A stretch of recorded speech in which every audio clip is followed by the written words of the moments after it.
Hello, everybody. My name is Khalid Faris. I'm here to present to you the one of the most important topic in the history of philosophy, which is Aristotle's categories.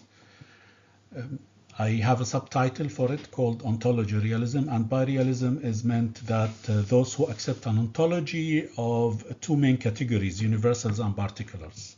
I'm going to explain that, but this is just in the introduction. So the realism or the realist who accept the ontology of two type of categories, universals and particulars. This is why ontology in the context of Aristotle categories are categorical realisms.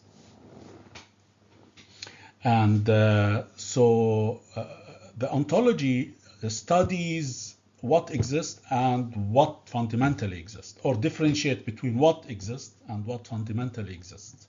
So we have realism, we have ontology, we have categorical realism. And categorical realism, both Aristotle perspective and philosophical perspective in a contrast with Kantian categorical, transcendental categorical idealism, because of a point that Aristotle insists to stay connected, stay within the realm of realism, reality, but Kant wants to transcend the realism or reality and go through a different track through the mind and the form in the mind. And its ability to invoke a certain thinking over our experience, but Aristotle did not is a different in this different from that from the Kantian perspective on this area. So I would imagine a world that Aristotle wanted us to think of it or conceive it, a world that has two edges or two boundaries, let me say. A world of the first edge is the structure of reality, and the second edge is structure of language. So we are constrained by these two worlds. The structure of reality is the external world that we live in. These are the objects, the conditions, the circumstances. These are the things that impose certain constraints and even enablement on us. And the other side is the structure of language. The structure of language is that these, the way we structure our thinking and the way we structure our rationality by means of language. We give language an account that reflect reality. The meaning of logos in Greek is it's an account of rationality, account of the world, account of making primary sense with the world and the structure of reality and what exists in that reality. Okay. So again, the main question, the trigger question, let me say, is about what exists. And what exists is confined to not beyond what we experience. So what exists is part of experience, is inside experience, is under experience, not beyond it. This is very important for Aristotle, and he wants to preserve this term, this rule in defining ontology and understanding ontology and differentiating between what exists and what fundamentally exists.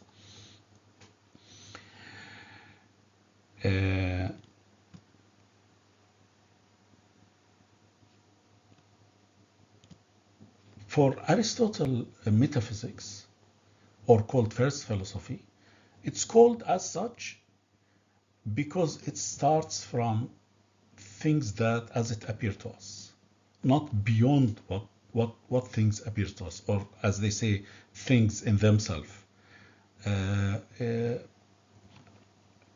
It's a first philosophy because it starts from how things appear to us, how we experience things. This is where we start. Or he calls it wisdom because the meaning of wisdom in Greek language is a primary cause, is a starting point. Or being qua being, I need to explain this, of course.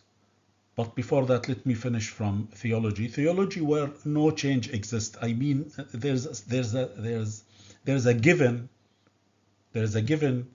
category in real life that does not change.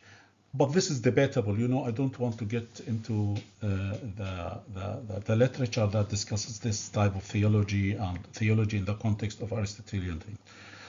But if we take this being qua being,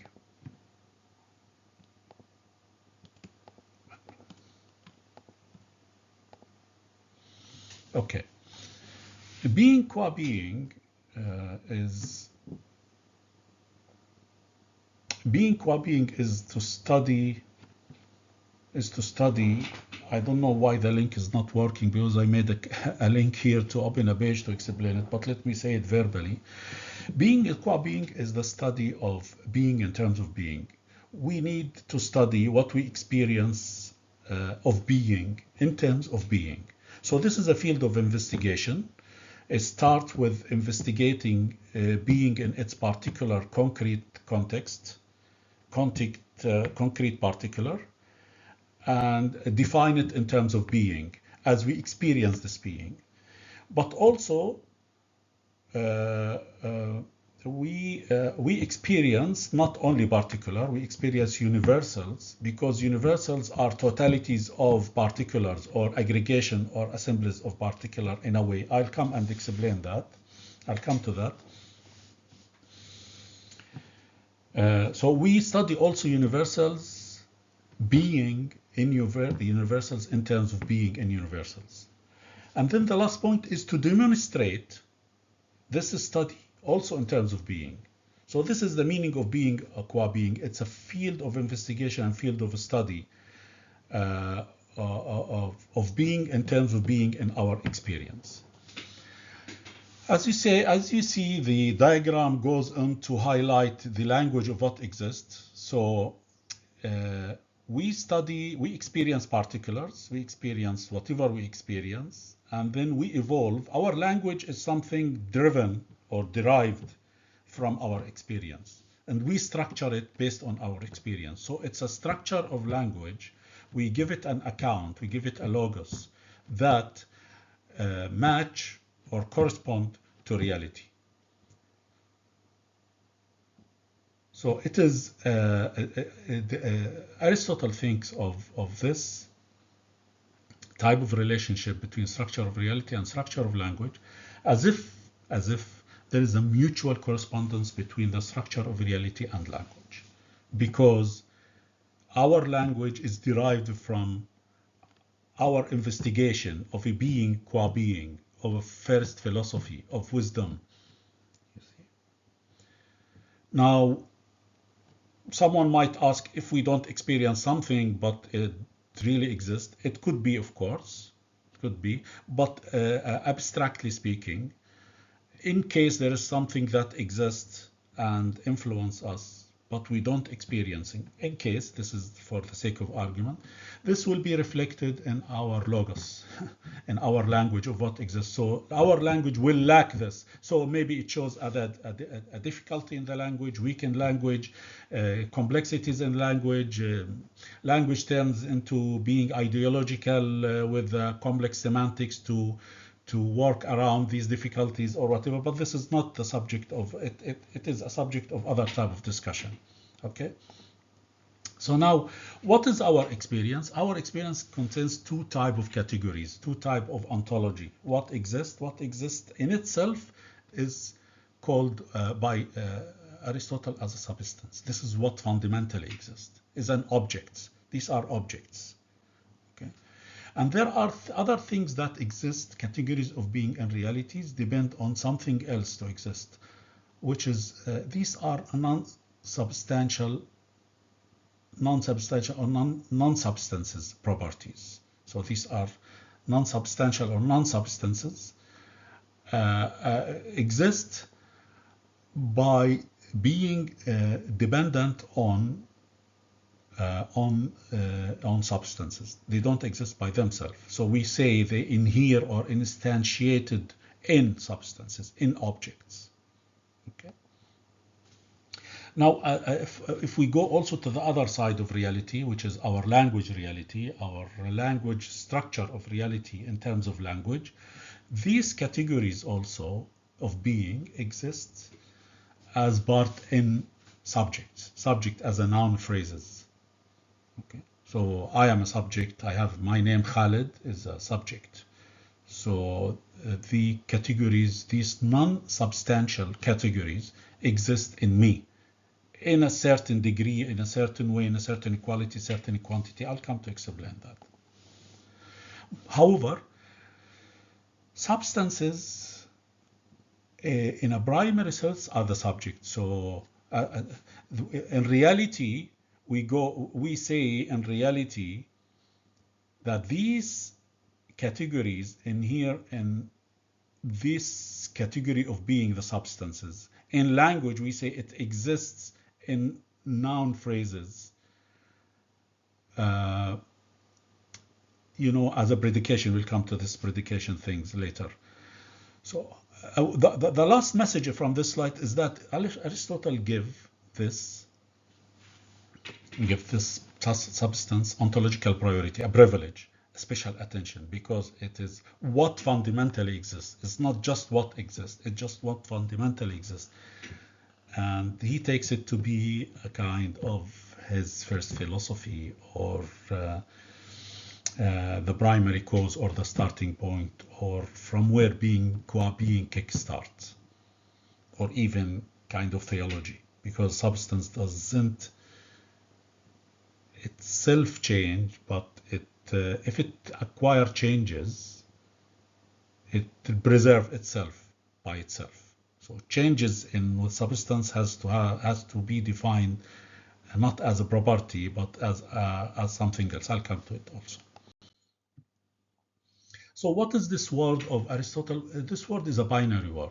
Binary word divided between objects and properties. On the properties side, we have non-substantial category. These are the remaining category other than substances. And on the object side, we have substantial category, primary and secondary substance. Again, these remaining categories, which is the non-substantial categories, have an existence which signify relation, i.e. being in relation. Relation is a being in between properties and objects. So when we say being qua being, we have to remember always that this is, as I said, something we start from reality. If we take the example of objects now, the same applies to property. I'll talk about it, but let's take objects. Objects exist. If we take a human being as an object, we are a human being, exist in reality, in structural reality, as a physical, chemical, biological, and physiological structure with a soul, with a mind, with a brain, with rationality. So we exist as a determinant object in reality. Okay. But this object, a determinant object, acquire a subject. It become through our language, through existence in society, a person that this person associated with a noun phrase. So this is a being, a singular being, a singular subject, this. But also the singular subject could be a plurals, like many persons in form of a group of people. Like today we see, for example, a group of people, like you say, the Palestinian people, the American people, the Indian people, the Russian people, the Qatari people, European is a people. So it's a segmentation, kind of a grouping of multiple singulars, multiple particulars, grouped together. But this group also is part of a higher level, which is species being a human being, which is the whole humanity. And this whole humanity belongs to genus. So what we say here, we say these beings are categorized, are grouped, or class of being as a kind of genus, kind of human being, kind of many people, kind of singular person. So this is the way being qua being, or from where we start as a first philosophy to start our investigation and start demonstrate each level, each subclass in terms of its component. Its component is a particular being, particular group of being, a human being. You see? So any category, like category of being, consists of universal and particular. Okay. So there is the individual object as a distinct layer by itself, and there is multiple layers of totalities, objects united forming a subclass, which takes the form of universal. The same concept applies to properties. It doesn't change. If we take the singular property exists as part of an object, so we cannot see, for example, the color white by itself. We have to see it in object.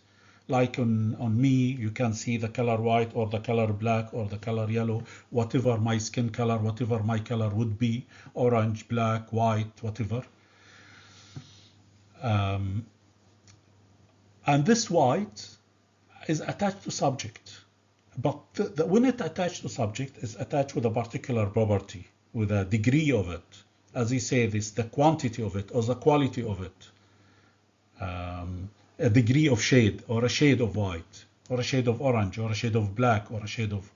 And also this multiple shades could be aggregated in collective or in a plural sense, in a multiple group. The color white itself could have is a species by itself, and the kind genus, a color kind genus, is the highest class of this being, the property, the being of property.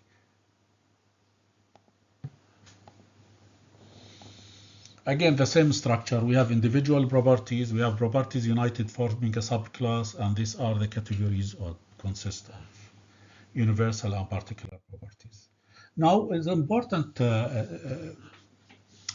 important theme here is we need to deep dive into thinking how we can resolve reality through language. I'll explain that.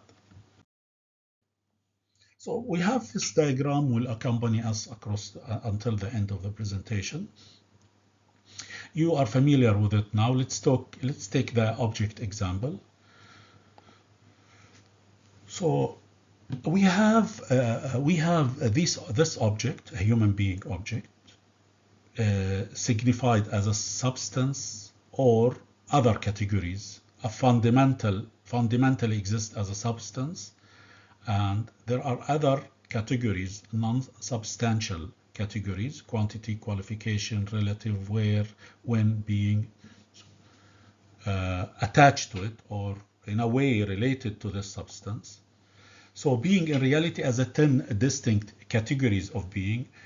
There are a lot of literature refers that Aristotle did not specify explicitly that there are 10 distinct, but the consensus among literatures and philosophers is that there are 10 distinct categories of being that Aristotle is talking about, without maybe not finding explicit sentence or statement saying as such. So we need to answer this being, these 10 distinct categories of being. We need to give them answer. We need to make rational sense out of this. Again, we go to our language. Categories of being correspond to grammatical functions of being. So we have to devise or derive a grammatical function of reality and build it inside our language. This is the point where this is the process where we build our logos. We give it an account, a grammatical function of being that talks about reality. And what are these? People who understand the grammar better than me make deeper sense of these things. So we have the noun phrases, adjective, descriptive, adjectives as a numerical, descriptive as adjective as descriptives, relational adjectives, prepositional phrases, adverbs, presents, and in all language, in most languages, all languages, they have this grammatical function, this grammatical function, the logos of reality in language, the logos of reality in our thinking have acquired an account, have acquired a sense. You see, we can talk about reality, we can express reality by, we can say our language is our logos, is our rational thinking, our account of comprehending and articulating and expressing expressing the reality that we are experiencing.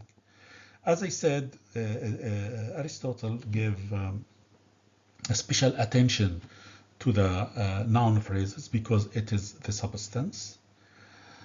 And this substance is in a noun phrases as a subject, is an individual object as a subject of language structure, and it's a figure of predication. I'll talk about predication in a moment. Again, these are also in our language will appear as universal objects. Species being, many people, many persons as people, kind. So our language again correspond to reality. So this is the main message. Again, non-substantial categories has to be in particular, i.e. in substance. Example, quality color. We cannot find the quality color by itself. We have to find it on object, on a human being, on other objects. Okay. So what I want to say here, these individual objects are primary substance, exist as individual, and this group of objects are secondary substance, is a kind of genus, species, and people exist as a group, as a totalities, and these are a secondary substance because actually they are compound or composed of primary substances. But they are substance because they don't depend on something external to them in an ontological language, because they depend on themselves. They are many primary substances get together and form themselves, so they depend on themselves. So they preserve the ontology, the category of substance. They don't cancel it, they don't eliminate it, they don't throw it away, because their structure, their fabric of primary substances. But these primary substances, they depend on each other. So they lost the primary category and they acquire a secondary category because they are many primary substances together. So as in our language, we go back to we have to move, like, you know, it's a movement between structure of reality and language. We have to see how Aristotle thought of reality and how correspond this reality in language. So when we talk about a subject, we talk about this is a particular thing. This is a man. This is a horse. In terms of group, secondary substance, we talk of them as a class of something, genus or kind as a whole or as a subclass. Example, ravens are black. We're not saying here that all ravens are black. We're saying that ravens as a general category, as a universal category, are black. When we experience a non-black raven, in a case of particular, we have to find how this is going to be reflected in our language, in the structure of language, where it fits. This is something need to be investigated in different type of discussion. I take also example from our modern life. Let's take many persons as a people of a certain nation, for example. We say right-wing politicians are nationalists. Right-wing politicians are totalities, are a group of particulars, of primary substances. They unite as object, as a group, under a right-wing political perspective or principles. But when they form themselves as such, they are predicated of being nationalists. Now, there are two types of relation Aristotle wanted us to think of when we talk about categories of being. And this is a set of relation and being in relation. Set of relations talking distinguish between a class of, the being qua being. These being are classes of things, as we explained. Okay, so there is a class or there is a subclass. How they relate to each other? They relate to each other through a set of relation. So now the set of relation goes like this. I'll give example at the end of that, but let me just throw the main idea. Set of relation. Since we know now it's a class of things, so we have the general and the less general. This is the most general, the high general, the more general, less general, until we reach to the singular. So the less general, okay, the more general is said of the less general, because the less general belong to it or subordinate to it or part of it in a way. The less is part of the many. So we say it's a said of.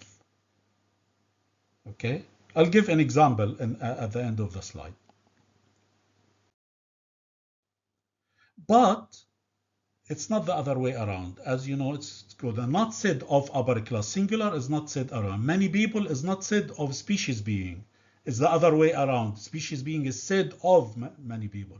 Many people is said of a singular particular subject. It's a transitive relation. If species being is said of many people, many persons as people, and people, many persons as people is said of singular person as a particular. Therefore, species being is said of the particular, the subject. So why we cannot say, I spoke about it in a logical term, but why we cannot say that? We don't experience that many is part of one and reality as a structure of reality. Now someone might say, okay, in political life today, in despotism, for example, the many belong to one. But this is not what Aristotle is saying. This is how we deviate from the structure of reality as a first philosophy. So we create another word that contradicts reality. This is my interpretation, or this is the way I want to talk about how Aristotle might answer us. So we are not studying first philosophy, how things primarily exist or fundamentally exist. No, we create another word that contradict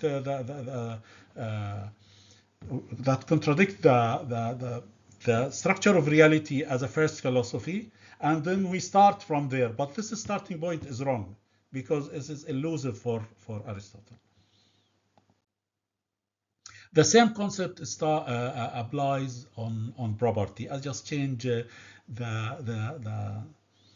icons here, or the diagrams. It's the same. The higher the level in the properties is said of the lower level is a transitive relationship as well.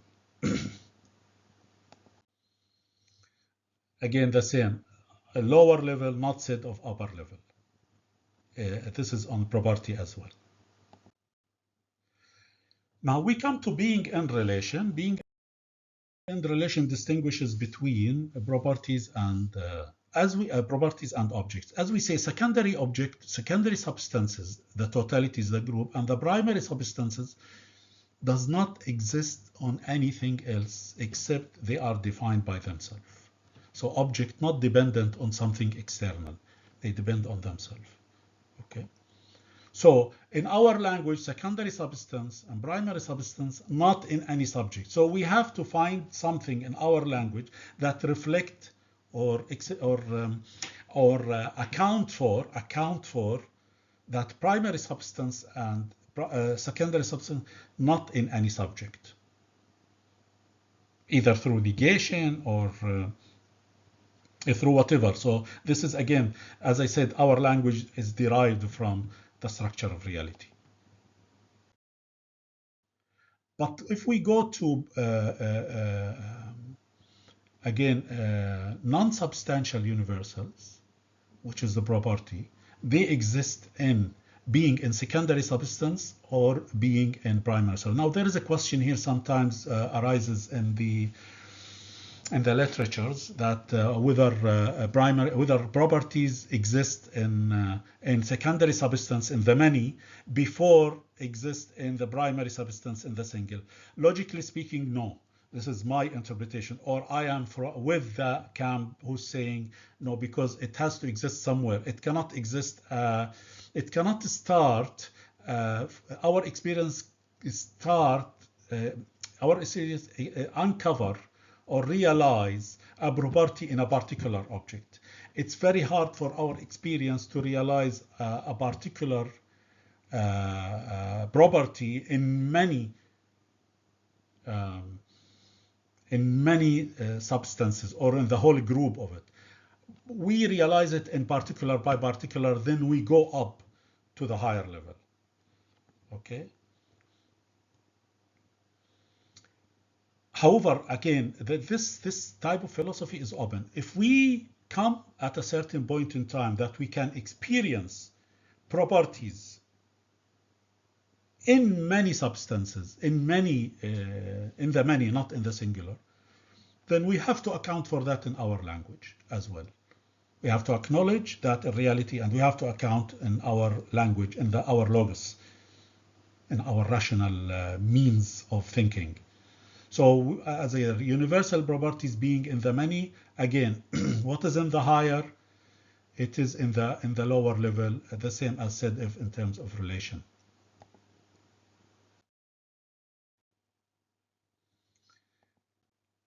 Individual properties cannot be in the higher. The lower cannot be in the higher. Now, I want to go to the summary of this. There is a paragraph in Aristotle categories. He divided, as I said, between said of and being in. The first relation is some are said of a subject, but not in any subject. So because if it is said of a subject and not in any subject, then it has to be a kind of substance, because nothing of substances can be in any subject. Okay, and he gave example here. You can refer to this. I don't want to repeat it. Some are in the subject, but not said of any subject. When say some in a subject, it's a property. Not in any subject, it's an object. And there is the example here. Let me explain this example just for illustrative purposes.